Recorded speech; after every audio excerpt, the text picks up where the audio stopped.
Em Damasco havia um discípulo chamado Ananias. O Senhor o chamou numa visão. Ananias, eis-me aqui, Senhor, respondeu ele. O Senhor lhe disse, vá à casa de Judas, na rua chamada Direita, e pergunte por um homem de Tarso chamado Saulo. Ele está orando. Numa visão viu um homem chamado Ananias chegar e impor-lhe as mãos para que voltasse a ver. Respondeu Ananias, Senhor, tenho ouvido muita coisa a respeito desse homem, de todo o mal que ele tem feito aos teus santos em Jerusalém. Ele chegou aqui com a autorização dos chefes dos sacerdotes para prender todos que invocam o teu nome. Mas o Senhor disse a Ananias, vá, este homem é meu instrumento escolhido para levar o meu nome perante os gentios e seus reis e perante todo o povo de Israel. Mostrarei a ele o quanto deve sofrer pelo meu nome. Amém? Vamos orar. Pai amado e bendito, Deus do universo, dás-me forças, que eu possa pregar a Tua palavra, nada além da Tua palavra.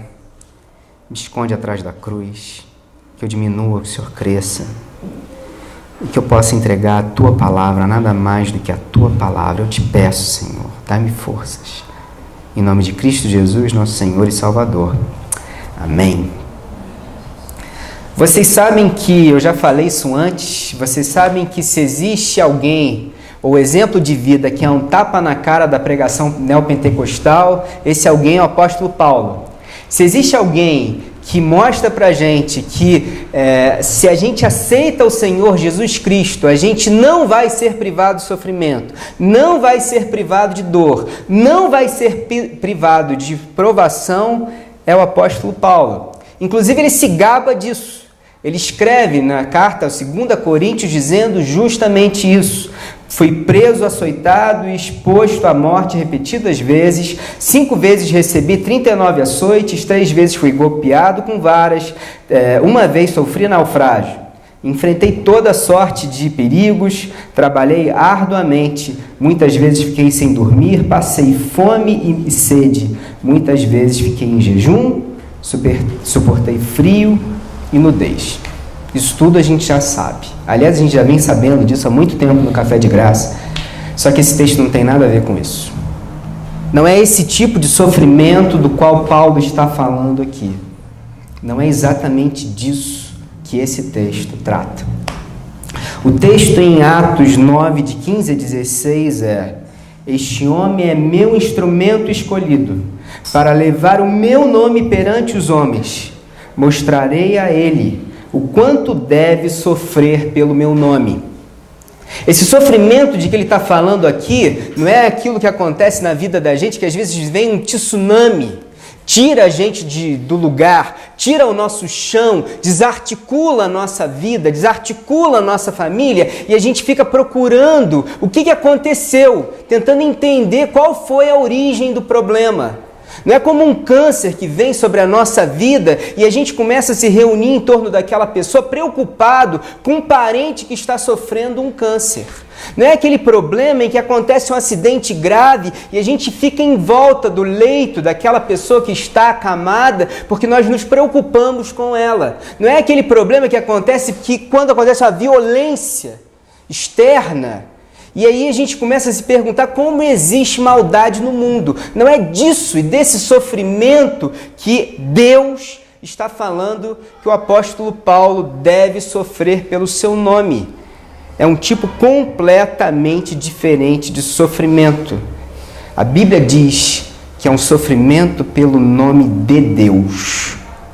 É aquele sofrimento que é inerente a realizar a missão que Deus nos confia. Eu vou dar um exemplo que talvez vocês não estejam ligando o nome à pessoa. Quantos de vocês não são de São João del Rei? Tem pouca gente que não é de São João del Rei hoje. Quantos de vocês que são universitários?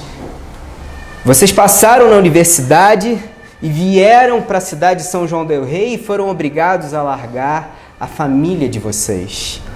É a dor inerente ao fato de que vocês precisam fazer a universidade, é a dor inerente que vocês precisam fazer a formação universitária de vocês. E por causa disso vocês passam a dor ou o sofrimento de estarem longe da família de vocês. Pois essa é a dor de que Paulo está falando. A dor que vem a reboque do fato de que nós temos que sofrer pela missão de Deus. Será que todo mundo que quer fazer a missão de Deus tem que sofrer pelo nome de Deus? Pois a mensagem de hoje é justamente sobre isso, sobre a dor que nós temos de passar para cumprir a missão que Deus tem para as nossas vidas. E quando eu li esse texto, e esse texto veio para mim, esse texto foi muito doloroso, me pegou no contrapé, e eu não quero pregar sobre isso, porque eu estou sofrendo. E para poder compartilhar e dividir com vocês sobre isso, sobre o meu sofrimento, eu quero fazer uma coisa um pouco diferente, eu quero dar um pouquinho do meu testemunho para vocês. Tudo bem? Então eu queria pedir permissão a vocês, porque é uma das poucas vezes que eu já fiz isso aqui, dar um pouquinho do meu testemunho para vocês. Vocês sabem que eu passei no concurso público, e aí quando eu também tive que, como vocês, me mudar, sair da minha família, da minha parentela e vim para cá, e tinha duas coisas que eu queria muito encontrar aqui na cidade de São João del Rei. Uma era o curso de Krav Maga, porque eu adoro Krav Maga, eu sou apaixonado por Krav Maga, é a luta de defesa pessoal de Israel, é lindo, mas não tem aqui. Eu e o jiu-jitsu somos incompatíveis, infelizmente. E a segunda era uma igreja. Eu precisava de uma igreja. E eu estou procurando uma igreja, estava procurando uma igreja, precisava procurar uma igreja. Eu me lembro de algumas coisas que, nessa procura de uma igreja, eu me lembro de algumas experiências que eu tive antes de que o café de graça fosse uma realidade. Por exemplo, eu estava na universidade, a gente tinha uma reunião de oração, e aí a gente fazia uma coisa muito parecida com o que acontece aqui, né? Pedidos de oração, e num dos pedidos de oração, alguém falou um problema da família, a mesma coisa, alguém que estava... E naquele momento, teve um rapaz que começou, ele é daqui de São João del Rei, ele é evangélico, e ele começou a orar por alguém que estava doente, e disse assim: Senhor, nesse momento agora nós repreendemos a doença no nome de Jesus. Eu levantei o olho, eu abri o olho, levantei assim a cabeça, ninguém olhou, graças a Deus, e me deu medo, me deu um susto de ouvir aquela reação, foi totalmente inesperada. Que? Não sei de nada. Pois porque qual é a ideia que está por trás disso? Deixa eu explicar para vocês. A ideia que algumas pessoas acreditam e continuam acreditando é que toda e qualquer doença que existe no mundo é de origem demoníaca. Isso é uma pregação muito comum, que é uma pregação neopentecostal, que Deus sempre quer te curar. Então, às vezes a cura não acontece porque talvez você não tenha tido fé, mas Deus sempre quer te curar. E é verdade, Deus sempre quer curar. Mas Deus não quer curar só o corpo, Deus quer curar a alma. Deus quer curar o homem todo, o corpo e a alma. E agora, nesse momento, nesse período em que nós estamos com um corpo corruptível, nós somos sujeitos a essa natureza decaída. O mundo está decaído. Eu vou desistir, né? Tem pouca gente. Tá precisando? Isso foi lindo, não foi? Uma coisa assim. A ideia é que Deus vai restaurar o mundo em que nós vivemos, com certeza. Ele virá, teremos corpos glorificados, Deus realmente apagará toda a lágrima, enxugará toda a lágrima, todo o sofrimento, toda a dor. Teremos um novo céu, uma nova terra. Deus vai reconstruir não só o nosso corpo, como também toda a criação, mas no tempo devido. Por enquanto é o tempo em que Deus dá ao homem de ser restaurado, de arrepender-se dos seus pecados e voltar a Deus, mediante a fé em Cristo Jesus. Então é um erro teológico grave essa história de que Deus sempre quer curar a gente. Deus quer que a gente confie nele e acredite que aquele que começou a boa obra em nós haverá de completá-la no tempo certo. Tem mais uma outra coisa que também me chamou muita atenção, é que quando eu cheguei em São João, parece que tudo era animista, era um mundo animista. Sabe aquela história do mundo tenebroso em que nós temos demônios e anjos? Eu não estou dizendo que não existam anjos e demônios, eu acredito em demônios, mas existe muita bobagem sendo ensinada por aí. Por exemplo, isso foi engraçadíssimo, tem um colega meu que é agnóstico e é fã de heavy metal, ele colocou na rede lá de computadores a senha, ele botou Highway to Hell 666. Aí teve um cara que ouviu isso e disse assim, não faz isso não, meu filho, faz isso não, isso atrai demônio, você não sabe como é que isso atrai demônio. Aí eu fiquei para trás de um cara dentro da universidade acreditar que uma senha escrita Highway to Hell é senha para atrair demônio. Eu lembro também de uma vez, eu estava na igreja e a esposa do pastor, a gente estava cantando uma música tipo essa, Cantarei Teu Amor para Sempre. Eu acho que essas músicas assim ficam bonitas com atabaque, sabe? Um atabaque assim. Aí ela disse assim, eu estudei sobre isso. Quando ela falou, estudei sobre isso, eu juro que eu dei uma travada, porque eu me controlo. Aí ela disse, eu estudei sobre isso, isso aí é uma ferramenta para atrair demônio, porque eles tocam isso nos terreiros de macumba. Eu me assustei.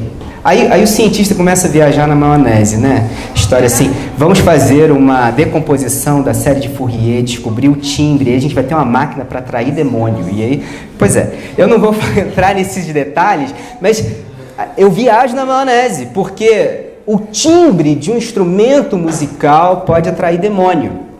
E isso tem em todo lugar. Tem uma tia minha, por exemplo, que um dia ela acordou, olhou para um quadro e disse, esse quadro tem uma influência demoníaca. Queimaram o quadro.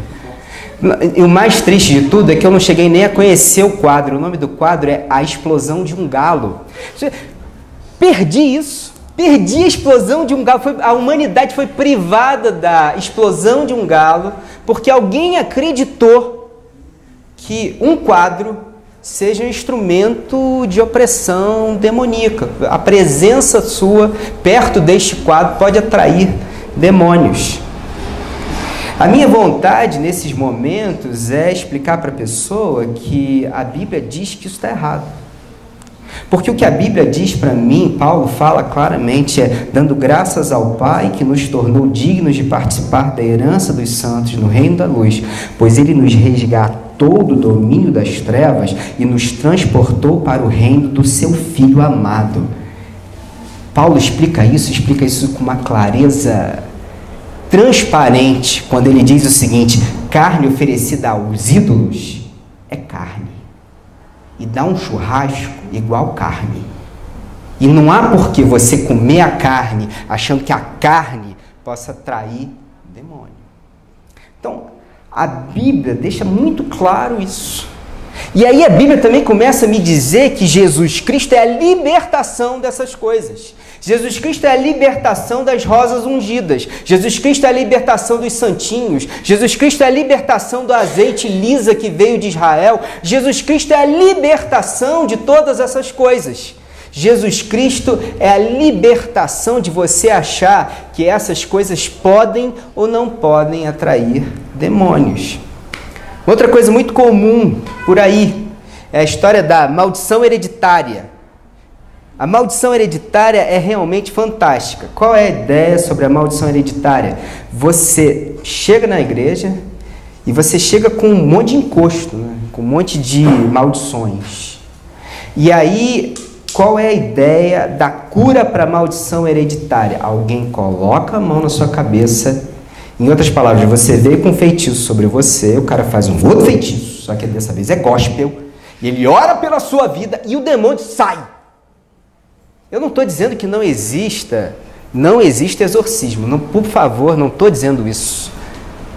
Mas essa ideia de que você faz um contrafeitiço e o contrafeitiço te liberta das suas neuroses, dos seus traumas, é realmente uma ofensa à minha inteligência. Tem uma pastora conhecida, parece por aí, que não devia ser pastora, mas que prega uma coisa engraçadíssima. É engraçado para não chorar, na verdade é muito triste. Que diz que quando as pessoas transam, elas trocam demônios entre si. Não são bactérias, são demônios. E as maldições também são trocadas no momento do sexo. Aí eu pergunto assim, cadê? Porque a Bíblia é minha fonte de revelação. Então me mostra na Bíblia onde isso está. E não tem. Simplesmente não tem. Então, a Bíblia me diz como a gente é liberto de uma maldição hereditária e mostra claramente como a gente é liberto de uma maldição hereditária. Está no texto que diz, portanto, irmãos, rogo pelas misericórdias de Deus que se ofereçam em oferta viva, santa e agradável a Deus. Este é o culto racional de vocês. Não se amoldem ao padrão deste mundo, mas transformem-se pela renovação da sua mente, para que sejam capazes de experimentar e comprovar a boa, agradável e perfeita vontade de Deus. Você não entendeu onde é que está a libertação da maldição hereditária? Deixa eu explicar para vocês. É a história daquela menina que tem um pai que é alcoólatra. A mãe casou com um sujeito alcoólatra que bate nela a vida inteira. Um dia ela disse, estou cansada desse cara, e manda esse cara embora. Ela vai arranjar um outro namorado, que também é alcoólatra, cachaceiro igual o pai. Quando essa menina fica adulta, quando ela vai se relacionar com um homem, qual é o tipo de homem que ela procura? Ela repete exatamente o mesmo padrão da mãe. Aí um dia, porque Deus é muito maravilhoso e misericordioso, ela encontra um rapaz crente, bom, temente a Deus. Sabe o que entra na cabeça dela? Eu não mereço esse cara. Ela não se consegue libertar daquilo que ela acha que é a maldição dela. Então, na cabeça de muita gente, o caminho é você colocar sobre a mão, sobre a cabeça dela e libertar esse encosto que está na vida dela, dizendo que ela não é digna. Mas o que é bonito é que Paulo me diz que não é nada disso. Que no momento em que você é aceito por Jesus e você sabe que Deus te valoriza, te chama de filho, e aí você faz o seu culto racional. O que é seu culto racional?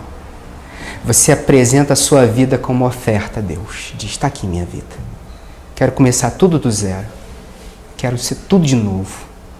E aí Deus começa a trabalhar na sua vida. Aí ele diz assim, e não vos amoldeis aos padrões desse mundo, mas transformem-se pela renovação do vosso entendimento. O que Paulo está dizendo aqui? Paulo está dizendo muito claramente, eu sei, no mundo em que a gente está, a culpa é do outro. No mundo em que a gente está, a culpa é das forças externas que estão além de mim. Mas aí Deus diz assim para mim, não. Quando eu te aceitei, o Espírito Santo entrou em você, você recebeu todos os instrumentos necessários para enfrentar e renovar-se e ser uma nova pessoa em Cristo Jesus. Aí a Bíblia ainda me diz mais, que quando eu faço isso, quando eu me transformo pela renovação da minha mente, eu posso desfrutar a boa, perfeita e agradável vontade de Deus. Isso é a quebra na maldição hereditária. É transformar-se pela sua mente. Deus abre a nossa mente para nós nos transformarmos. Pois bem, ainda tem mais coisa. Uma outra coisa também que eu achei muito legal é a história do mover. Eu fui uma vez numa igreja em que eu estava na igreja e aí, nós vamos levantar um grande mover agora. Até aí, nada demais. Então, quando eu comecei a ver, o mover era uma coisa, para mim, estranha, tá? Com todo respeito. Eu vou falar o que realmente me incomoda. Isso não é, até que não me incomoda. Que eu comecei a ver um gritando, o outro bravejando, o outro dançando. Até aí nada demais, cada um ora como quer. Aí depois eu vi um cara, aí eu comecei a ficar meio preocupado. Que ele se jogou no chão e começou a botar a boca no chão. E aí eu fiquei, meu filho, você vai ficar doente assim. Porque pega doença, né? A gente fala pro filho da gente, não bota a boca no... Pois é. Porque o que eu acho que está na cabeça desse homem?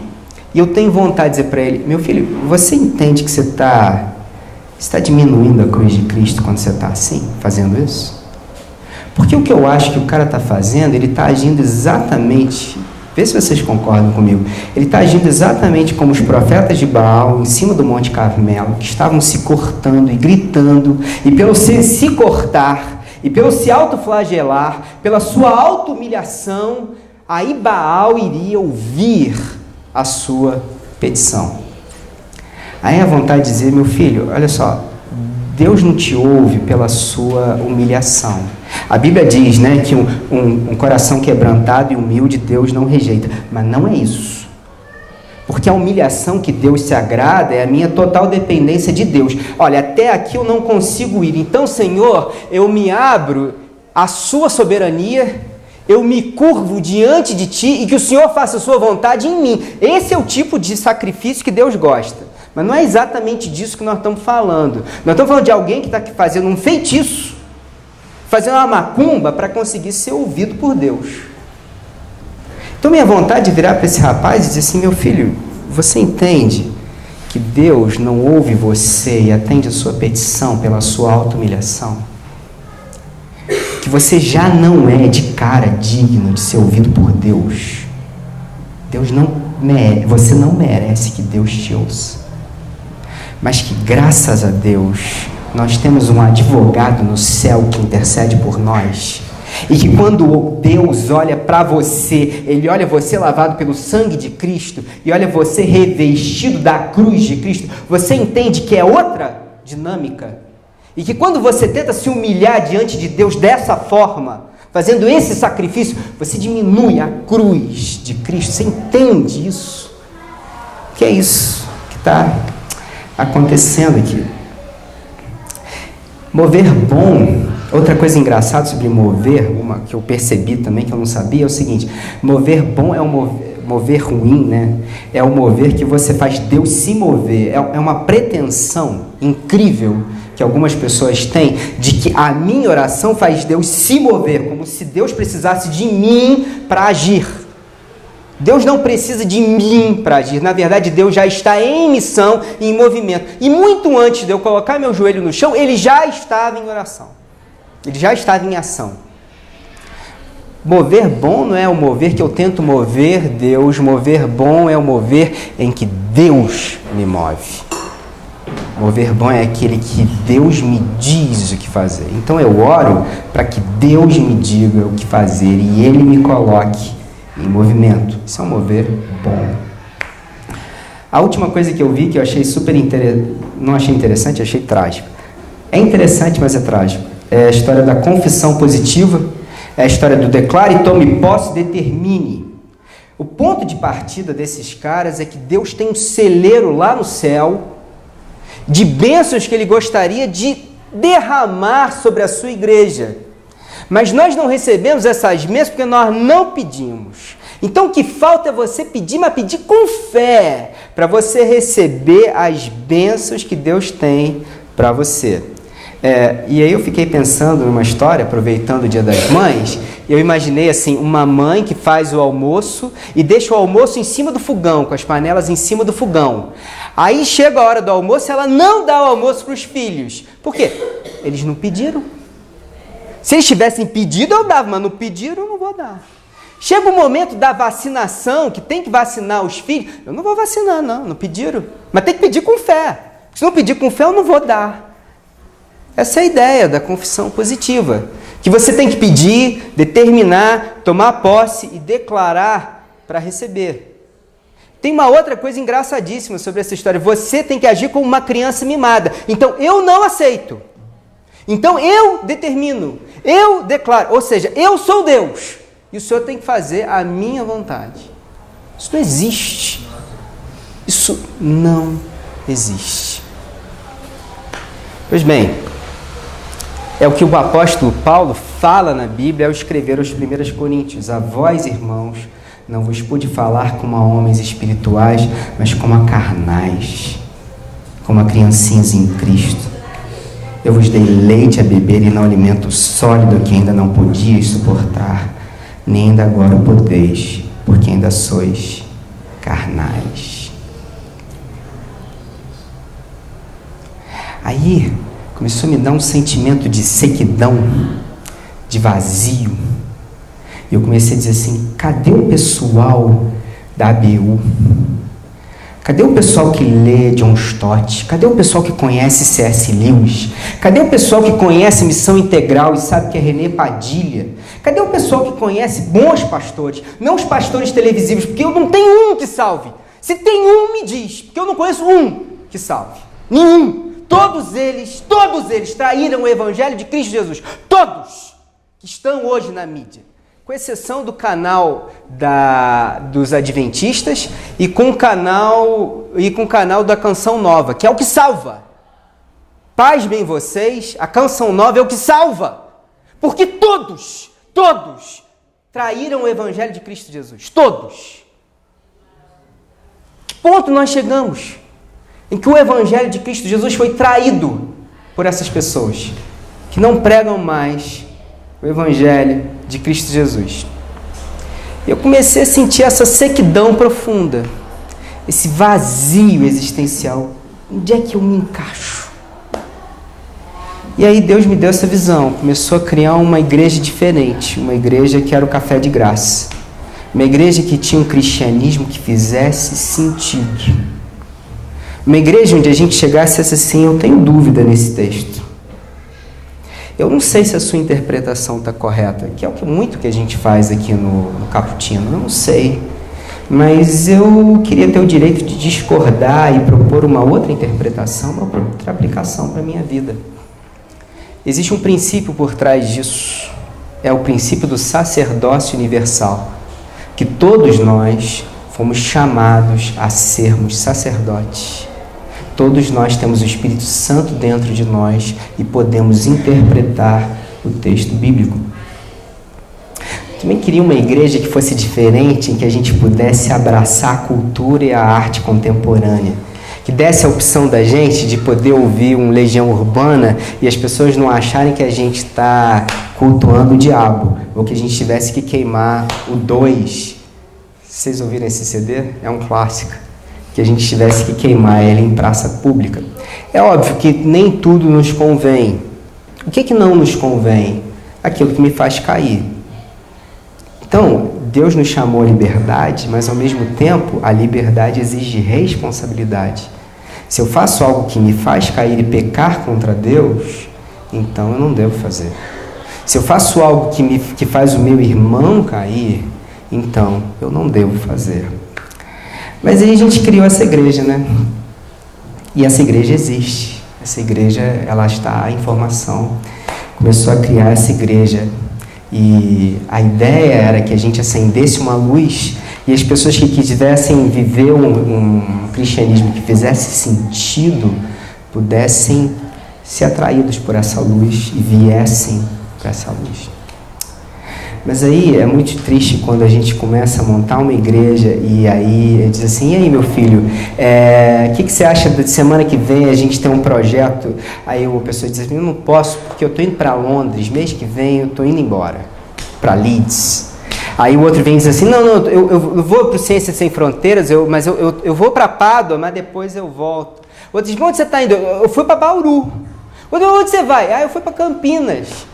Você começa a sentir um vazio existencial de estar querendo plantar uma igreja e você vê, cadê? Você se apega, você ama, você se importa, você ri e chora, você conhece a vida e depois diz, se sente mal. E foi nesse momento que esse texto veio para mim, sofrer pelo nome de Deus, que eu estava sofrendo. Que plantar a igreja é assim. Vai para Varginha, né? Porque plantar a igreja é assim, você coloca uma semente na terra, afofa a terra, diz assim, daqui Deus vai fazer uma árvore. Eu estou vendo terra afofada. Não, mas Deus vai fazer uma árvore. Você não quer ajudar a regar e a cuidar dessa árvore? Isso é terra afofada, rapaz. A visão tem que estar aqui para você plantar a igreja. É você olhar para aquela mudinha que está se fortalecendo e dizer, dessa mudinha Deus vai fazer uma árvore que as aves do céu vão se aninhar nela. Não, isso é só uma mudinha. Você não sabe nem se vai sobreviver, eu não sei, mas a visão está aqui. E aí eu comecei a sentir essa dor de não saber se eu tinha visão de que essa árvore ia prosperar. Então, esse texto me pegou no contrapé, e me pegou feio no contrapé, e a minha vontade de dizer, Deus, vamos parar com essa brincadeira. Não falei isso não, mas eu tive vontade de dizer. Então Deus começou a ministrar o meu coração, e eu gostaria de compartilhar algumas ideias para vocês sobre o que Deus me falou. Eu continuo sofrendo, mas Deus me falou algumas coisas que eu queria compartilhar com vocês.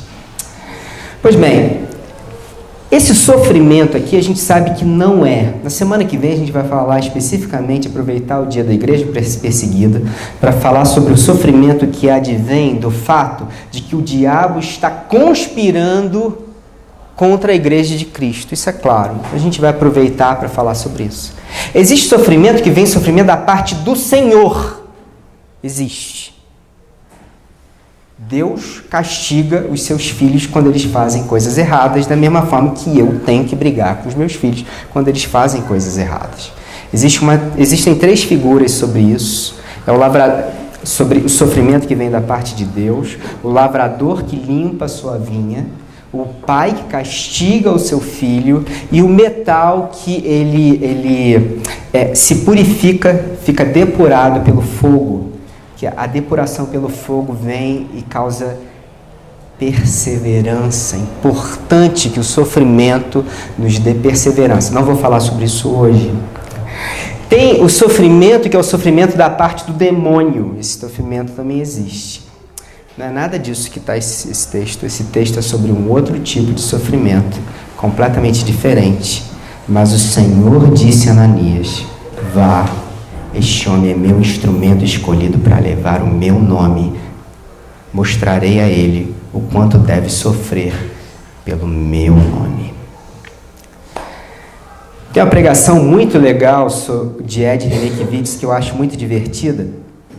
É uma pregação que ele fala sobre casamento e diz assim, um dos problemas na vida moderna em que os casamentos não funcionam é porque a mulher naturalmente já nasce mãe. O homem não, o homem naturalmente é filho. Eu demorei para entender isso, mas eu acho que ele tem razão. Vocês conhecem a história? A melhor ilustração sobre isso é a história do Peter Pan. Vocês conhecem a história do Peter Pan, né? Peter Pan é um menino de 12 anos, ou 13, ou 14, ou 10, entre 10 e 14, que resolve não crescer mais. E ele mora na terra do nunca, com sereias e fadas e índios. E ele é o líder de um grupo de órfãos que são os garotos perdidos. Não é isso? E ele diz, eu não vou crescer. Mas eventualmente Peter Pan gosta de vir à nossa terra. Então um dia ele encontra uma menina, vai até uma terra chamada, vai até Londres e encontra uma menina chamada Wendy. E aí ele chama Wendy para ir para a terra do nunca com ele. E aí Wendy vai ser colocada como mãe dele e dos filhos dele. Tem uma coisa legal sobre a Wendy. A Wendy é apaixonada no Peter Pan. Tudo que ela queria era que o Peter Pan gostasse dela. Mas ela não é correspondida. Sabe por quê? Porque Peter Pan não quer crescer. Peter Pan quer continuar sendo Peter Pan. Tem uma coisa interessante sobre isso, é porque na história do Peter Pan tem uma coisa legal, que é, vocês conhecem a história do pó de pirlim-pim-pim? Se você joga pó de pirlim-pim-pim, a pessoa sai voando por aí, desde que tenha bons pensamentos, não é assim? Pois é, uma das coisas que o Capitão Gancho usa para não deixar que Peter Pan voe é o medo que ele tem, que a Wendy fique adulta, largue o Peter, vá embora da terra do nunca e troque ele por um marido. E Peter Pan realmente não se emenda, ele nunca correspondeu ao amor da Wendy. Tem uma hora que a Wendy tem que ir para a casa dela. E de vez em quando Peter Pan vai visitar a Wendy e vê a Wendy namorar, vê a Wendy casar, vê a Wendy ter filhos. Até que um dia Peter Pan chega para visitar a Wendy e vê a filha de Wendy dormindo. Ele se apaixona pela filha da Wendy. E aí ele decide largar a terra do nunca e casar com a filha de Wendy. Essa é a história de Peter Pan. Pois eu também já tive meu momento de Peter Pan. Já teve um momento que eu passei a crescer e que foi preciso crescer. Não foi quando eu casei, não. Foi quando eu tive filho. Quando eu vi aquele menininho pequenininho, eu ainda era Peter Pan. Um dia eu estava sentado na mesa com aquele filho com um olho desse tamanho olhando para mim. Eu falei alguma coisa que eu não devia ter dito para Ana. Aí quando eu olho para o lado, tem aquele olho imenso olhando para mim. Aí eu entendi. De hoje em diante eu não posso mais ser Peter Pan. Eu tenho que crescer. Eu não posso mais ser o menino que eu fui. Pois também aconteceu a mesma coisa com Paulo. Paulo era o Peter Pan. Paulo era o homem que se julgava o melhor de todos os do grupo dele. O que está escrito isso? Está escrito na Bíblia que ele se julgava o melhor de todos. Mas de onde ele tirou essa ideia que ele era o melhor de todos? Ranking da FIFA dos fariseus. Está lá Saulo de Tarso. De onde ele tirou isso? Da cabeça dele. Ele vivia competindo com os outros. Ele queria ser o melhor. Mas o dia ele é encontrado no caminho de Damasco pelo nosso Senhor Jesus Cristo, que diz: agora levante-se e vá levar o meu nome a todos os homens.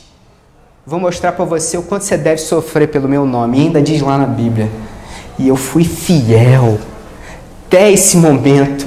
Nunca me afastei da missão que Deus me deu de sofrer pelo nome dele. Deus chama a gente para sofrer pelo seu nome. Paulo diz isso no mesmo texto de 2 Coríntios 11, quando ele fala assim: além de todo o sofrimento que eu passo, além de todas essas coisas, ainda pesa diariamente sobre mim a preocupação que tenho por todas as igrejas. Quando alguém está fraco, eu também me sinto fraco. E quando alguém cai em pecado, eu fico muito aflito. Se existe algum motivo para eu me gabar, então vou me gabar das coisas que mostram a minha fraqueza. Em outras palavras, Paulo não foi convertido para ser um homem que vivia atrás daquilo que Deus pode fazer por ele. Ele foi chamado por Deus para ser pastor, para sofrer as dores do seu rebanho. E o que eu vejo na Bíblia é que Deus não chamou só Paulo para sofrer. Deus chamou a todos para sofrerem as dores do seu rebanho. Tem uma ilustração bonita sobre isso que eu queria fazer com vocês, porque talvez não esteja claro para vocês o que isso significa. Conhece aquela história de Gilberto Gil, Drão? Deixa eu botar um trechinho para vocês, ver se eu consigo mostrar.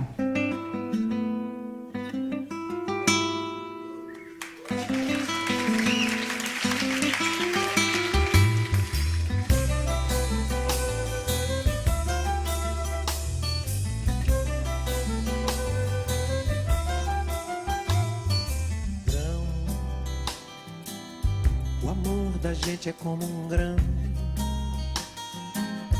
uma semente de ilusão. Tem que morrer pra germinar, plantar em algum lugar, ressuscitar no chão nossa semeadura. Quem poderá fazer aquele amor morrer? Nossa caminhadura, dura caminhada pela noite escura.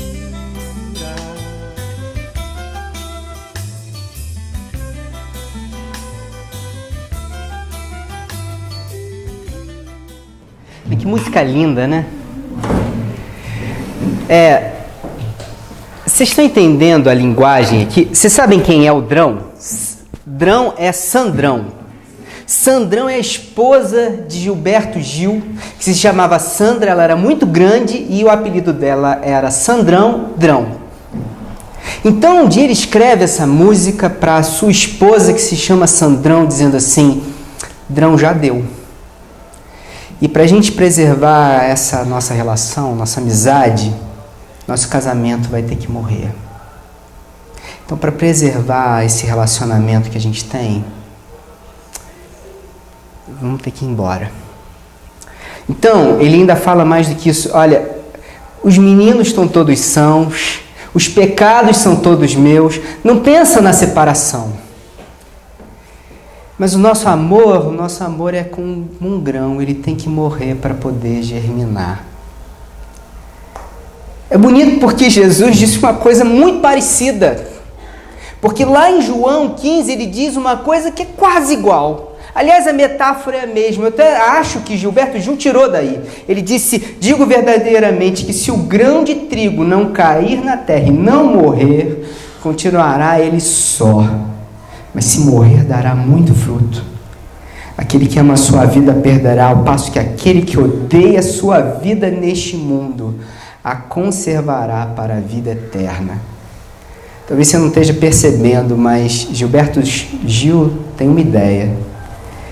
A metáfora é a mesma, mas Jesus está falando uma coisa completamente diferente. É o oposto.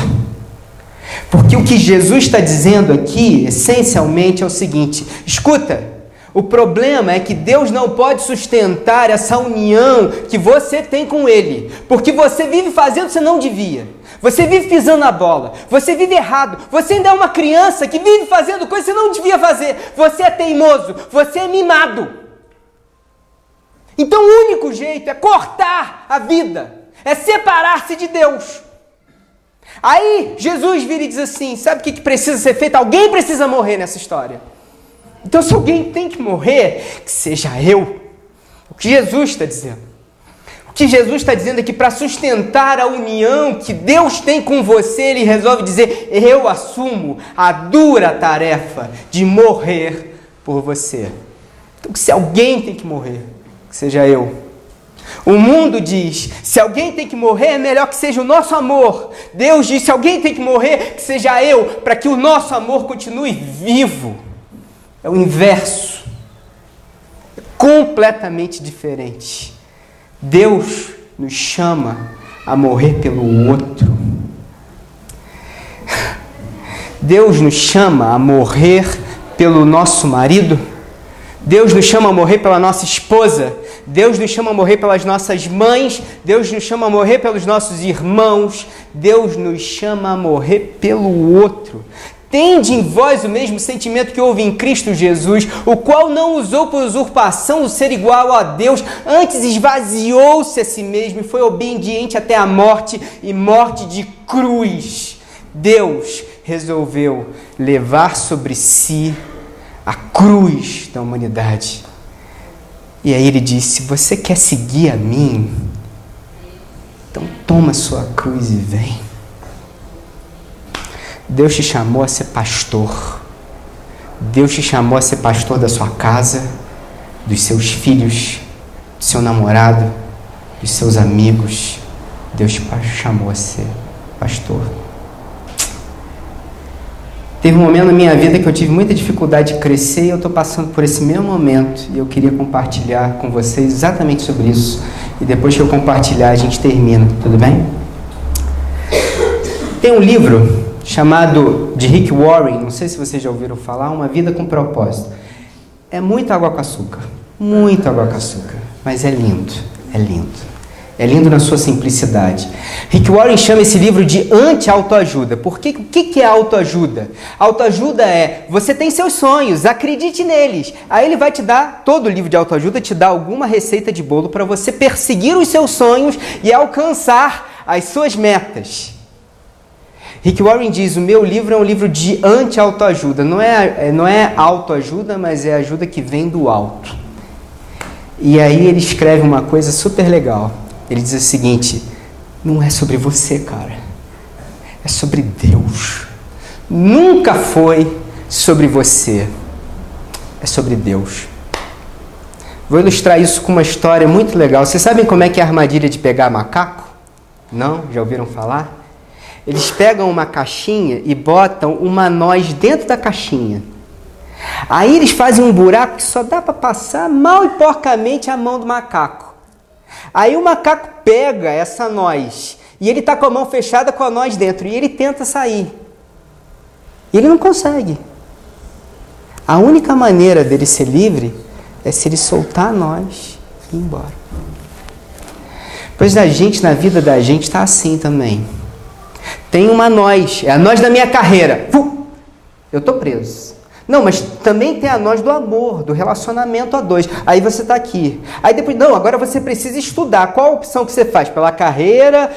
Aí você fica, então tá bom. Aí você solta uma, aí pega. Agora tem dos filhos, aí você solta aqui. Aí vem Deus assim, eu tenho uma nós para te dar. Agora eu não posso, estou com a mão ocupada. É assim.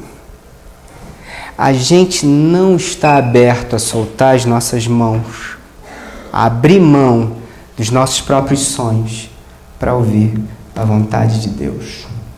Isso acontece na vida da gente o tempo todo. Uma das coisas que Rick Warren fala no livro dele é o seguinte: esse livro não vai fazer você ser mais produtivo, ao contrário, vai ensinar você a fazer menos coisas, mas fazer as coisas certas, as coisas que Deus quer que você faça. Pois um dos significados profundos de Romanos 12, de 1 a 2 é: portanto, irmãos, rogo pelas misericórdias de Deus que se ofereçam em oferta viva, santa e agradável a Deus.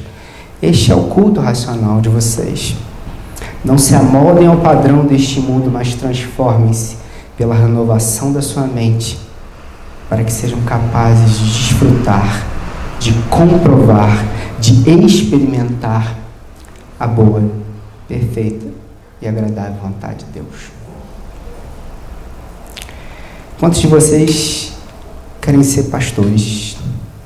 E todo mundo é chamado a ser pastor.